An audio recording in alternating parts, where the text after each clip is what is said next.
name is James. And ang question ko po is, yung father ko po is 43 years na po single. And wala siyang insurance, nag-start siya ng work. Dahil yung, according to him, and to my mother, na yung priority nila is yung education namin, plus magkaroon sa yung property. Now, yung father ko po is still seaman po up to now.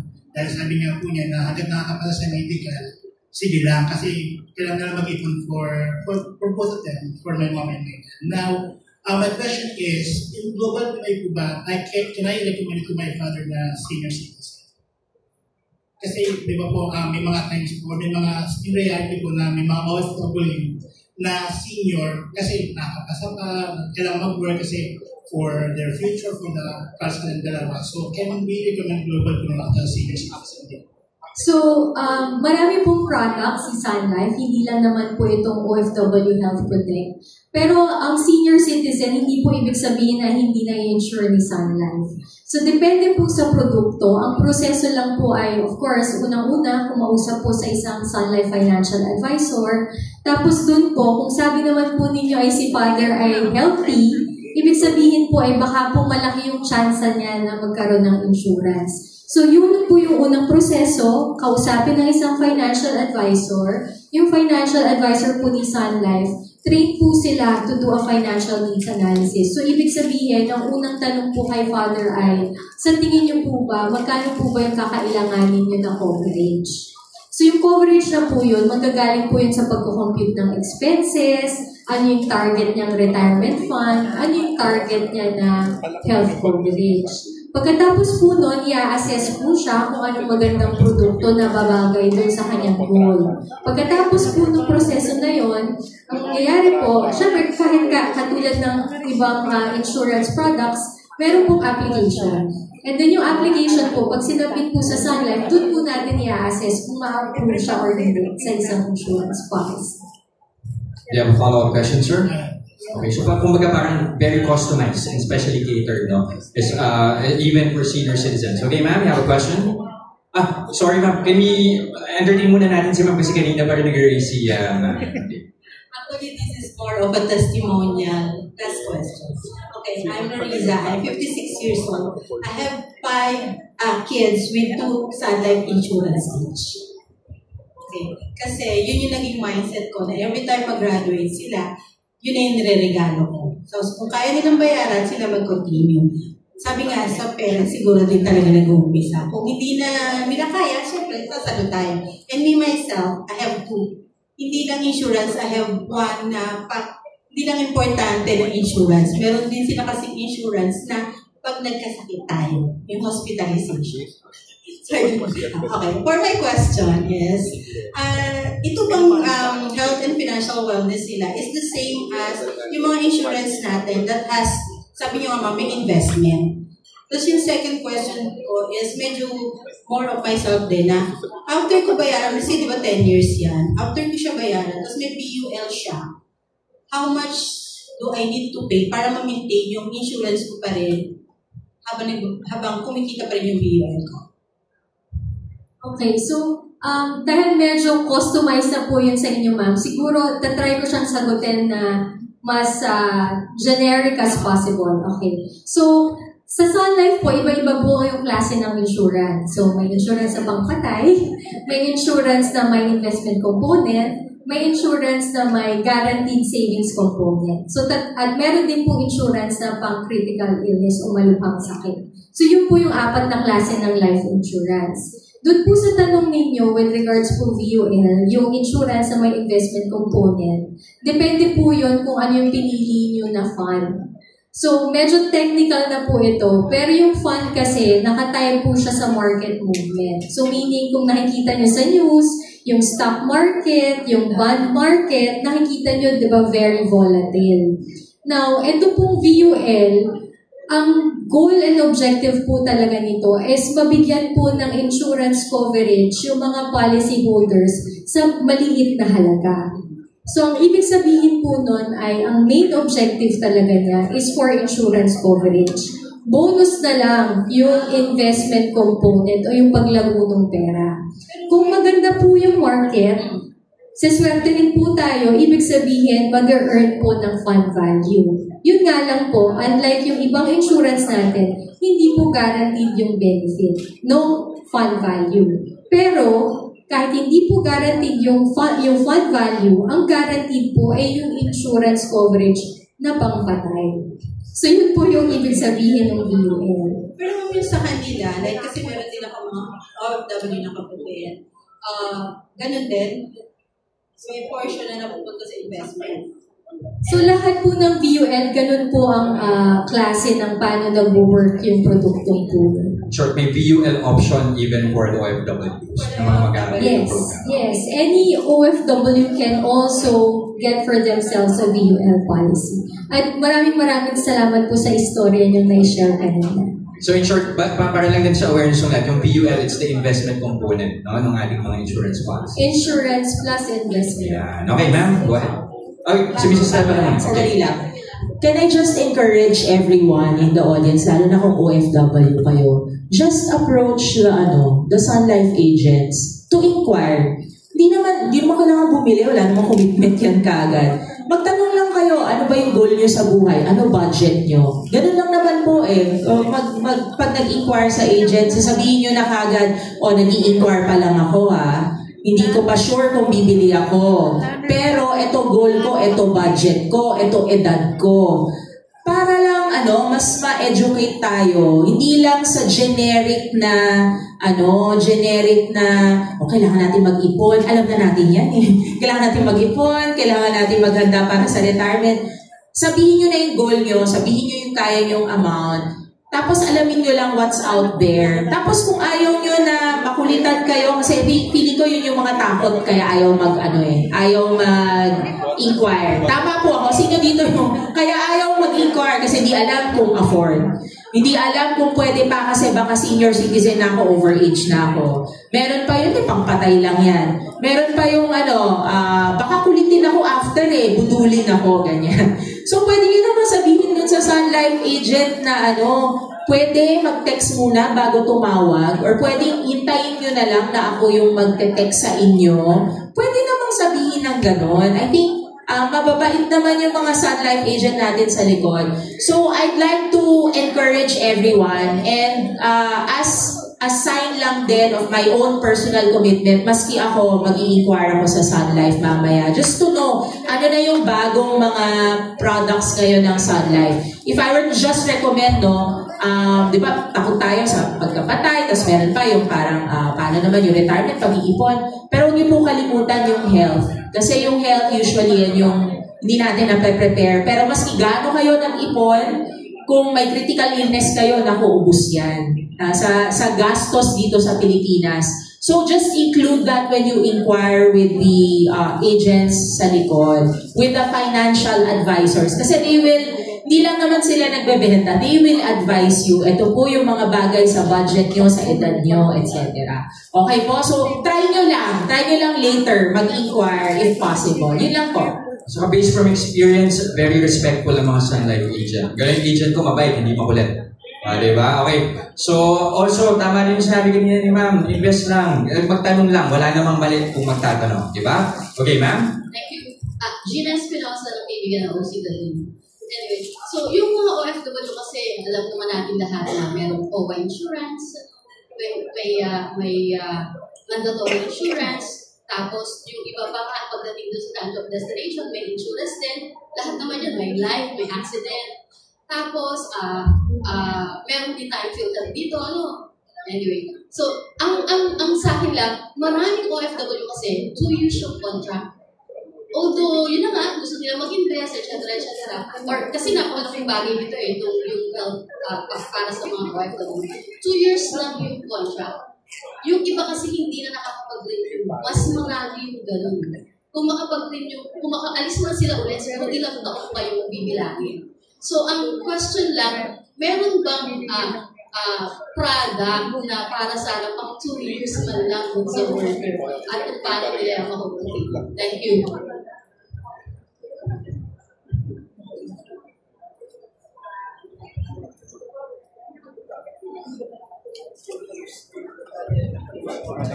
Hello. Yung po mga binanggit nyo na mga insurance is habang nasa abroad po sila. Ito po Sun Life OFW Health Protect natin. Ito po ay lifetime. So kahit po hindi na sila nagtatrabaho sa abroad, in-force po ito basta nabayaran. So dun sa concern ko na 2 taon lang kasi ang kanyang kontrata. So 2 taon yung kita. Hindi sigurado kung aalis ulit, sasakay ulit after 2 years. Kaya po dito sa product, kasi yan yung isa sa feedback na na-receive namin dun sa mga OFW clients na we co-created this product with. No? So ang ginawa natin is nagkaroon tayo ng payment option sa produkto na to na papasok dun sa employment contract ng ating OFW.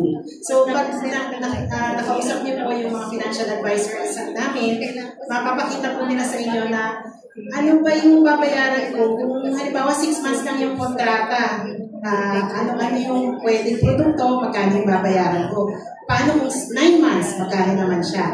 Kung 2 years, magkano naman siya? So, mas maganda po kasi na tulad ng sinabi ni Sir Gary kanina, mabayaran na yung buong policy habang may regular income pa siya habang nasa abroad. Ngayon, kung maliit yung na-avail niya nung una, kasi yun lang yung kaya, habang 2 years nandun siya, pwede naman po na dagdagan niya sa susunod. Pwede ganon, padagdag na padagdag, mag-umpisa na. Kasi ang insurance din po, mas mura yan habang bata pa at habang malusig pa. Right, ma'am. We have a follow-up question. Salamat po.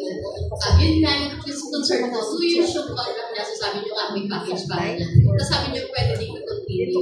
So paano pwede na i-continue after 2 years kung ilang taon na siya, kunyari after 3 years kung hindi siya nakaalis, so pwede lang niya i-continue. Para ba dagdagan yung kanyang investment? Yung plan kasi ma'am, babayaran niyo siya, limited time lang niyo siya babayaran. Tapos ang coverage niya up to age 100 na po. So yung up to age 100 yung produkto na to. Basta bayaran na po siya. 6 months, 9 months, 2 years. Pag na-fully pay na po yun, kahit wala na siyang babayaran, up to age 100 na po yung kanyang coverage. So, yung sinabi ko po na kung maliit lang yung unang kaya, so nabayaran niya na po, 2 years, nabayaran niya, covered na yon up to age 100, sa susunod na alis, dagdagan, para lumaki na lumaki yung kanyang total na coverage. So if for example, dun sa first 2 years, hindi niya nabayaran, for example, ng buo yung policy, pwede pa rin niya i-continue kahit hindi siya, halimbawa, sumampa ulit? Pwede rin po, kaya lang ang iniwasan nga sana natin is may binabayaran pa siya, tapos wala siyang income. Okay, go ahead. Unahin muna si ma'am and then we go to you, sir. Okay. Dr. Anita Santos, OFCs, Overseas Family Circle po. Since po may Financial Wellness Day tayo, sana po makipag-partner po ang Blast Ople at kayo po sa OWA. Kasi NCR po kami, binababaan po kami ng financial literacy, hindi namin magamit. Mas maganda po siguro, kung gusto nyo ng awareness, itap nyo po OWA. Kasi kami mga nanay, kami po mismo ang magkakat kasi kami pinadadala ng pera eh.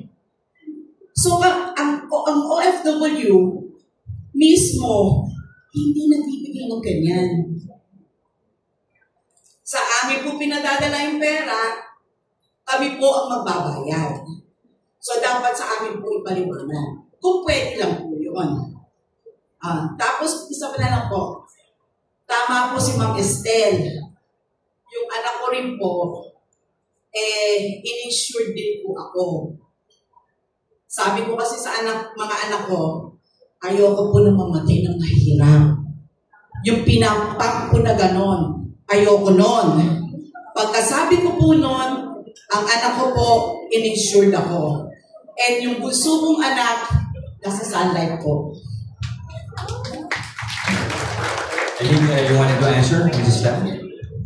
Reacting lang dun sa suggestion to partner with OWA. I don't know if Sun Life would be willing, but we're very blessed na yung bagong OWA administrator is a good friend of the Ople Center and is also, paano ba to, ang dami yung ideas. So I think that is a possibility. Thank you for the suggestion. We would be more than happy, of course, to educate more families. Actually, yun yung ang ganda sinabi kanina ni Sir Carrie in his speech, na dati, personal financial literacy lang tayo. Pero, the more that we've been doing partnerships with Sun Life and the more that we've been doing financial literacy talks, ang rine-request talaga sa amin by seafarers, by land-based, sana yung pamilya namin ang turuan nyo. Kasi kami yung kumakayod, sa kanila napupunta yung pera. Pag uwi namin, minsan, wala nang natira. Yun. So, game na game naman po tayo dyan. Maraming salamat sa suggestion. And hopefully, we'll be able to come up with some programs like that in the near future. Okay, we have room for one more question.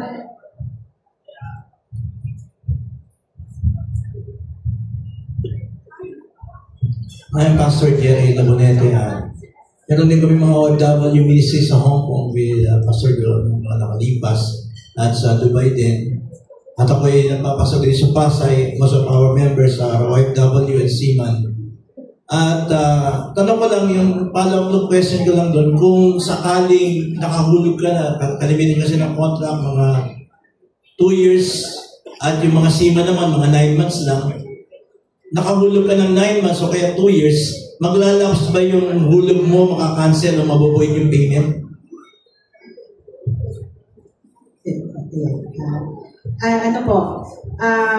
Ito mas maganda rin may explain maigi ng financial advisor. Pero may mga payment terms tayo na ina-offer. Kung ang kinuha po ni OFW is 6 months, na payment term, at nakumpleto niya yon, fully paid na siya. Hindi na po maglalapse after 6 months. Ngayon, kung ang kinuha niya naman po ay 2 years, and then after 6 months, tumigil siya ng pagbayad. Meron po mga non-forfeiture options, medyo technical, meron po tinatawag na ganun dito sa insurance policy, dito sa produkto na to, na meron siyang cash value, guaranteed cash value na pwedeng magamit. May mga option siya kung mag-reduce na lang ba yung coverage niya para, tas wala na siyang babayaran. So may mga ganung options po ang policy. Meron din naman na maglo-loan na lang muna ba dun sa cash value ng policy niya at the time na huminto siya para matuloy niya yung pagbayad. So, pag napunta tayo sa ganung scenario, you talk to your Sun Life advisor, you talk to our client service center, and we will give the clients kung ano yung options na pwede niyang gawin sa policy. Hindi po siya automatic maglalapse, basta may value po na yung kanyang policy. Kasi kung 6 na buwan versus 2 years, most likely baka may value na po yun. Depende po rin siya kung ilan na yung nabayaran. Baka gusto nilang malaman kapag ba nag-lapse, nag-a-accrue ba yun ng penalty or interest, ganyan. Okay. Ang unpaid na premium po, usually po yun, nag-ano siya ng penalty. So kaya, bago mag-lapse, pag nag-lapse kasi wala na po talaga yun. Hindi na i-reinstate mo na yon para maging enforced. Bago tayo dumating sa punto na mag-lapse yung policy, kausapin na po natin yung ating advisor at or ang Sun Life para malaman na po natin yung options. Ayaw natin na masayang. Of course, lahat tayo ayaw natin na masayang yung nabayaran. Alright, thank you very much to everyone, to our media partners and to the NGOs and to our other partner organizations for all your questions. And thank you, of course, to our guests.